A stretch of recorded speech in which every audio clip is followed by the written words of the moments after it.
Oi, pessoal, tudo bem? Vamos começar então o nosso tema do terceiro bimestre.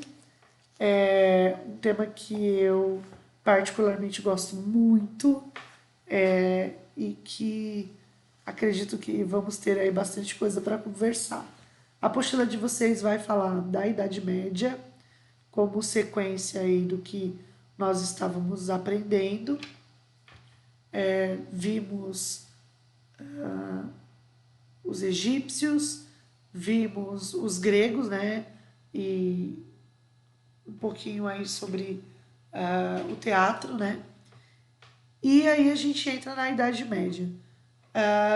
A Idade Média é um período extenso, ela dura muitos anos e traz aí muitas coisas que acabaram somando na arte, ok? Então a gente vai ver um pouquinho hoje da apresentação sobre a Idade Média. No próximo vídeo, contextos históricos, né? O contexto histórico, arte bizantina, arquitetura românica. Vamos falar um pouco sobre essa arquitetura. A arte gótica das catedrais, seus mosaicos e seus vitrais. Essas três, principalmente, estão diretamente ligadas à arte da Idade Média. A arte bizantina intercala, né, entre o período anterior e o período do surgimento da Idade Média. É um período muito legal. A gente sempre, quando fala da Idade Média, a gente lembra castelos, cavaleiros, armaduras, espadas, né? Brasões. Então, todo mundo gosta, a grande maioria das pessoas, na verdade, gostam desse assunto. No Netflix, no Telecine, no Amazon, tem centenas de filmes que eu posso indicar para vocês sobre esse período. Filmes fantasiosos que falam de dragões e guerras em nome de uma igreja, né? Em nome de Deus, sobre peste negra, sobre o período da pobreza, da miséria, sobre as grandes conquistas, as grandes batalhas, os grandes heróis. Então, tem muita coisa que remete à Idade Média, fora a música, a escrita, os livros, que é tudo muito fantástico. Então, realmente é um período que eu gosto muito e que eu sei que tem muita coisa para falar em pouco tempo. Então, vamos aí começar a conhecer, né, esse período, esse período da arte e da história humana, que é exatamente muito marcante e muito importante. Cai em todos os vestibulares, cai em concurso, cai em provas aí que vocês vão encontrar pela vida. Então, antes da gente começar de fato a apostila, vamos entender aí o que período é esse, o período da Idade Média. Então, vamos assistir esse vídeo que é bem interessante. Eu peguei aí no YouTube, mas realmente vale a pena, é bem completo. Idade Média é o nome dado ao período a partir da queda do Império Romano do Ocidente, em 476, até a tomada de Constantinopla, em 1453. Esse período foi chamado pelos pensadores renascentistas de Idade das Trevas, porque consideravam que houve um atraso no desenvolvimento científico-cultural na Europa, já que a Igreja Católica dominava o cenário da época. Esses pensadores renascentistas se referiam à Idade Média desse jeito porque no tempo deles, a Idade Moderna, surgiram muitos movimentos valorizando o uso da razão, essa ideia de trazer à luz a escuridão, colocando o ser humano no foco de tudo ao invés de Deus. No entanto, essa visão de Idade das Trevas é meio errada. Primeiro porque houve sim um desenvolvimento cultural e intelectual na Europa. Mesmo que a igreja censurasse ideias opostas a ela, houve, por exemplo, um grande avanço na arquitetura, na arte, nas navegações e nas técnicas agrícolas. Além disso, essa expressão abrange um intervalo de tempo muito grande e foca só no que acontecia na Europa. O resto do mundo também estava bem movimentado, tinha muita coisa rolando, como, por exemplo, os avanços na medicina oriental, a expansão do islamismo e o surgimento do budismo. Mas voltando à Europa, nós dividimos esse período entre a Alta Idade Média, que foi quando se consolidou o sistema feudal, ainda havia muitas invasões bárbaras, teve a expansão do islamismo, e a Baixa Idade Média, que foi quando houve um aumento populacional, as crises de peste negra, a fome, as cruzadas e o renascimento comercial. Mas pode deixar que eu vou explicar cada um deles separadamente. A Alta Idade Média foi um período marcado pelas invasões bárbaras no território do falecido Império Romano do Ocidente. Bárbaros eram como os romanos chamavam aqueles com uma cultura diferente da greco-romana. Eles viviam da agricultura, eram politeístas e criavam animais para o comércio e consumo próprio, tendo até em alguns grupos, como os hunos, a realização de invasões e saques. Com essas invasões violentas constantes, os moradores das cidades romanas passaram a fugir para os campos em busca de segurança e estabilidade. Assim, começaram algumas trocas de favores entre os camponeses e os proprietários das terras.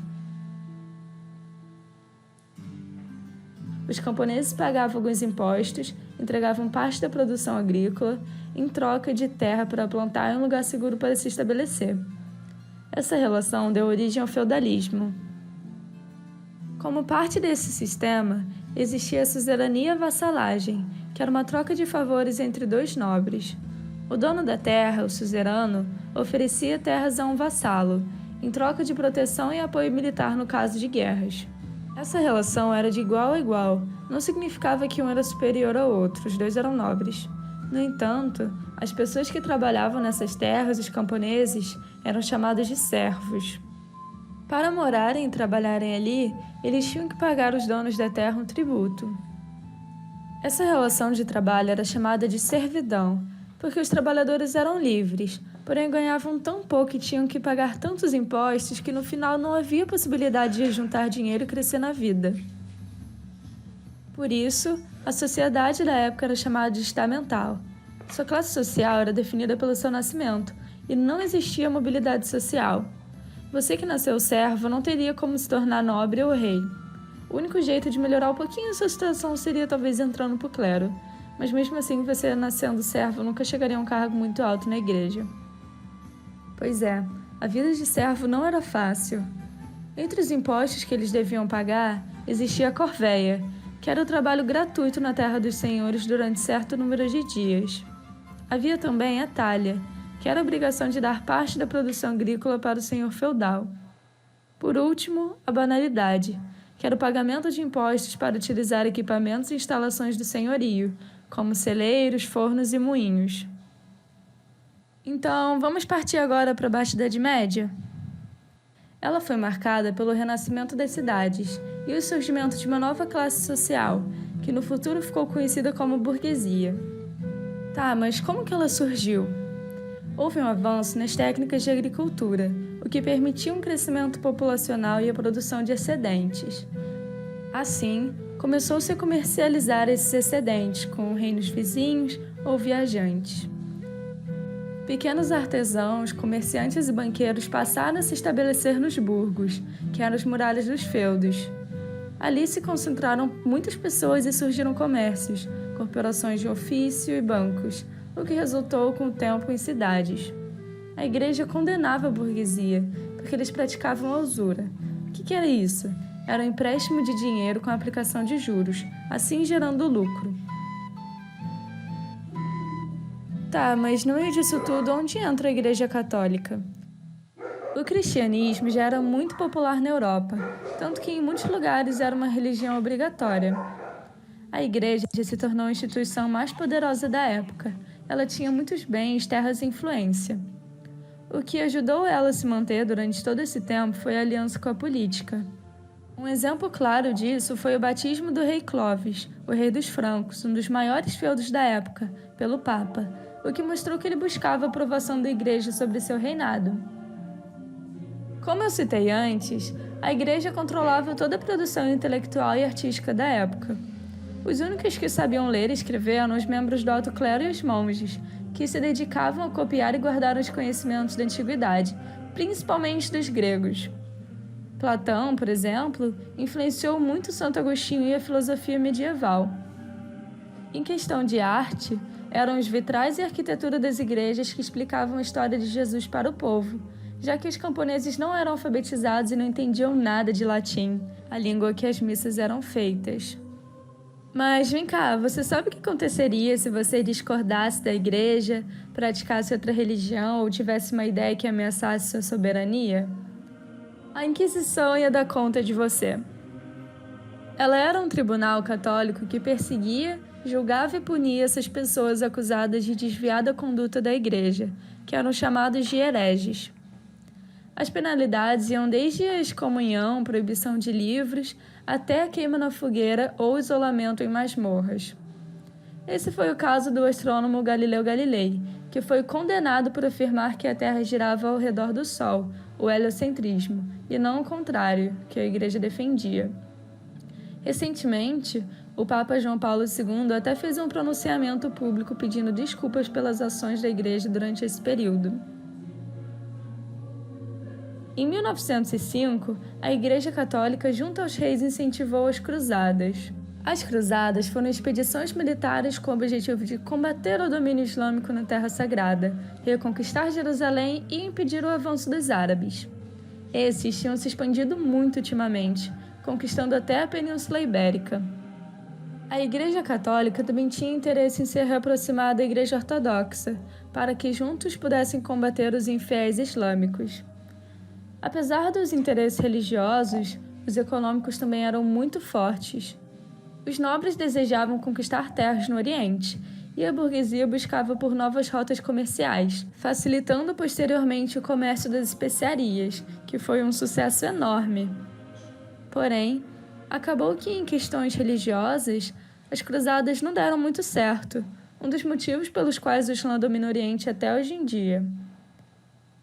As cruzadas também contribuíram para que os nobres se enfraquecessem pela perda de terras, o que no final resultou na centralização do poder nas mãos do rei. Assim, se iniciou uma crise da Idade Média. Além das 8 cruzadas muito violentas, nesse período também teve a Guerra dos 100 Anos, uma disputa entre a França e a Inglaterra pelo trono francês.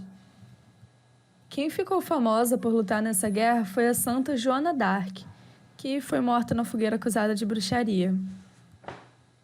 Mas o que contribuiu para a crise da Idade Média?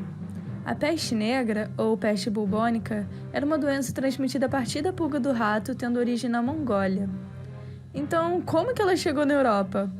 Com o comércio fomentando cada vez mais, as embarcações marítimas transportavam as mercadorias do Oriente para o Ocidente. As pulgas dos ratos e os piolhos dos humanos se encarregaram de levar a bactéria para os navios, e assim a doença se disseminava pelos portos em que atracavam. Como resultado, foram quase 100 milhões de mortes. Como ninguém entendia a origem dessa epidemia, acabavam culpando judeus, leprosos, estrangeiros, quando o real motivo era a falta de higiene e saneamento básico nos ambientes urbanos. Junto à peste negra, ocorreu uma crise de fome intensa. O desmatamento das florestas para a agricultura gerou mudanças climáticas na Europa, que foram muito desfavoráveis às plantações, assim diminuindo a produção de alimentos. Além disso, 1/3 da população foi dizimada pela peste, ou seja, havia pouca gente trabalhando nos campos. Mesmo assim, o feudalismo continuava, e o senhor feudal exigia os mesmos valores de tributos e impostos, o que gerou uma revolta por parte dos camponeses que sobreviveram. Para conter essas tretas, a nobreza se aproximou do rei, o que favoreceu a centralização do poder. Isso deu origem às monarquias absolutistas, mas esse assunto fica para um próximo vídeo. E bem legal, né, esse vídeo. Ele é bem completo, ele ajuda vocês até a estudarem aí nesse conteúdo para história, até mesmo para geografia, porque ele fala bem resumidamente, porém ele entra em vários assuntos que realmente fazem parte aí da Idade Média. Para nós, o que vai realmente ser importante é a parte onde ele trata da Baixa Idade Média, tá? é onde nós vamos conhecer e ver que, a partir, né, de tudo que aconteceu nesse período, o desenvolvimento artístico também ocorre, e é onde nós vamos ver na apostila. Então, nós vamos falar sobre as igrejas, sobre os mosaicos, e todas as partes artísticas desse período, ok? Então vamos aí para a página 5 e 6, onde nós vamos ver o contexto histórico, mais resumidamente, porque nós já vimos no vídeo, eu já deixei aí previamente grifado para vocês colocarem no mapa. Eu não vou cobrar mapa, tá? Eu não vou mais cobrar mapa, mas eu acho interessante vocês fazerem, porque vocês sabem que facilita o estudo, facilita decorar ou guardar, né, os itens principais, e facilita para a prova, tá? Mas eu decidi que não vou mais cobrar o mapa. Eu acho que o mapa ele tem que agora partir de vocês, ele tem que fazer parte da rotina de estudo. Então eu não vou mais cobrar o mapa, tá? Eu vou colocar questões igual aquelas que eu coloquei, única questão, para vocês dissertarem sobre algum tema, ou quiz, né, para vocês poderem responder as alternativas. Acho que vai ser melhor do que cobrar o mapa, ok? Então vamos lá. Na apostila de vocês, na página 5, ele fala assim, então já está grifadinho. O que está grifadinho de azul faz parte do contexto histórico, o que está grifadinho de amarelo é importante para nós, ok? Bom, durante o Império Romano, como nós vimos lá no vídeo, o surgimento do cristianismo teve uma profunda influência sobre a arte medieval, cujos os temas se voltaram para aspectos religiosos. Isso ocorreu não apenas no mundo ocidental, mas também em algumas regiões do Oriente. Acontece, né? A gente viu lá que o Império Romano se dividiu e passou a ter agora dois governos. Então, um era em Roma e o outro era em Constantinopla, que hoje a gente chama de Istambul, na Turquia, ok? Que era na época chamada de capital bizantina aí, que deu origem aí à arte bizantina, ok? Em meados dos anos 400, houve uma série de invasões bárbaras. Vocês viram lá que bárbaros eram todos aqueles que não seguiam, né, as ideias e a forma de vida do período, tá? Da região, que em 476 ocasionou a ruína do lado ocidental do Império Romano, dando início à Idade Média. Então, a Idade Média inicia aí neste período. Um período que permeia nosso imaginário, com castelos, cavaleiros, e já na parte oriental, conhecida como Império Bizantino ou Império Romano do Oriente, sobreviveu e passou a se expandir pela região ao longo da costa do Mar Mediterrâneo. Nesse período, o Império Romano do Ocidente viu disseminar-se a cultura dos godos, um dos povos bárbaros, responsáveis pela sua queda. O Império influenciou a arte relacionada aos objetos pessoais, como as joias e principalmente as armas, tá? Com o tempo, essas referências assumiram as características ocidentais, com resultados originais na arquitetura, que é o que realmente importa para a gente, tá? Nos trabalhos em ouro e nas esculturas. Em Constantinopla, a igreja de Santa Sofia foi reconstruída com suntuosa decoração e espaços planejados, transformando-se em uma obra-prima. Gente, e é obra-prima. Ela tem aí as suas cúpulas e torres. A cúpula central, ela é do tamanho do Panteão Romano. Essa igreja ela foi construída, né, no período bizantino. Ela é considerada um dos maiores exemplos ainda existentes, né, da arquitetura bizantina. é um esplendor de grande valor artístico em todos os aspectos, tá? Ela foi na antiguidade uma grande obra arquitetônica, tão magnífica pelo seu tamanho e principalmente pelo, né, o seu poder, e ela influenciou o mundo ortodoxo, o mundo católico e o mundo islâmico. Há até aí né, uma disputa, querendo que Santa Sofia volte a ser uma mesquita, e ela é uma igreja católica, ortodoxa, e vira aí uma disputa, literalmente, entre as religiões. E ela é um marco, né, a Santa Sofia. É uma igreja aí de grande valor histórico e que pouco se fala, né? Realmente pouco se fala sobre ela, ok? Ela foi dedicada à sabedoria divina, tá? E quando ela foi construída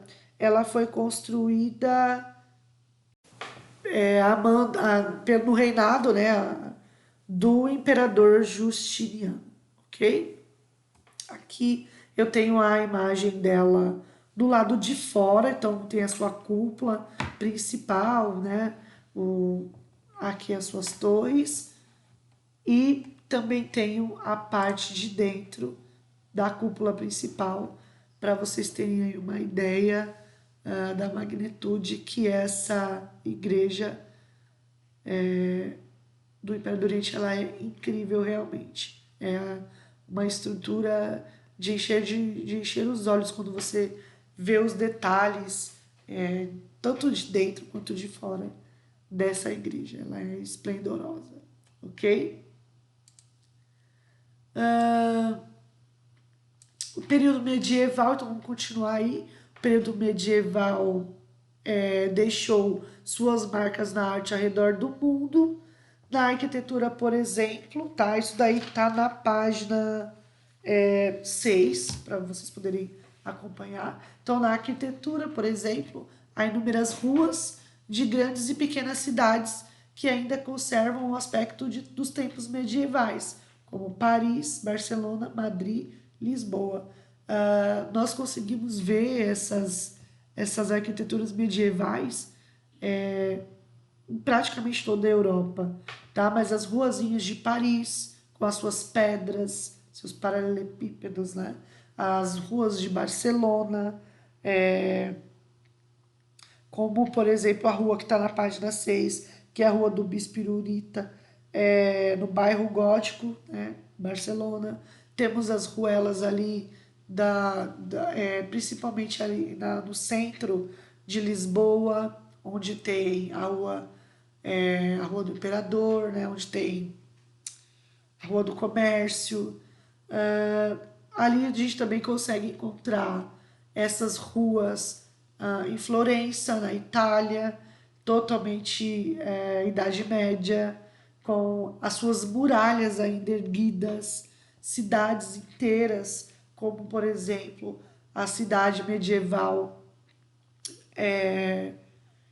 da Toscana, Siena, que é onde surgiu o primeiro banco, né, o primeiro banco que nós conhecemos como banco, Monteriggioni, que eu vou mostrar para vocês quando nós entrarmos na característica arquitetônicas da Idade Média.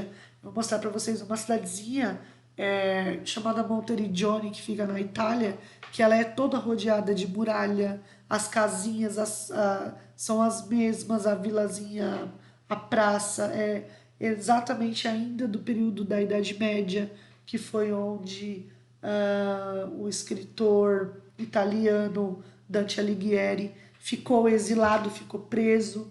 Então, essa característica da Idade Média da arquitetura a gente ainda encontra em muitos lugares na Europa, ok? Então são ruas bem estreitas, porque no período da sua construção não havia carros, apenas pessoas e animais que, né, trafegavam por elas. A maioria das construções dessa época, elas eram feitas de pedra e muitas delas de origem vulcânica. Quando eu mostrar para vocês a cidade de São Francisco de Assis, é a cidade, né, de Assis, e a cidade de Siena. Vocês vão ver que as pedras são rosas, são de uma cor muito clara. A cidade parece uma cidade límpida porque eram pedras vulcânicas, ok? Que era muito abundante na Europa. Muitas têm a cor cinza, marronzada, rosada, ok?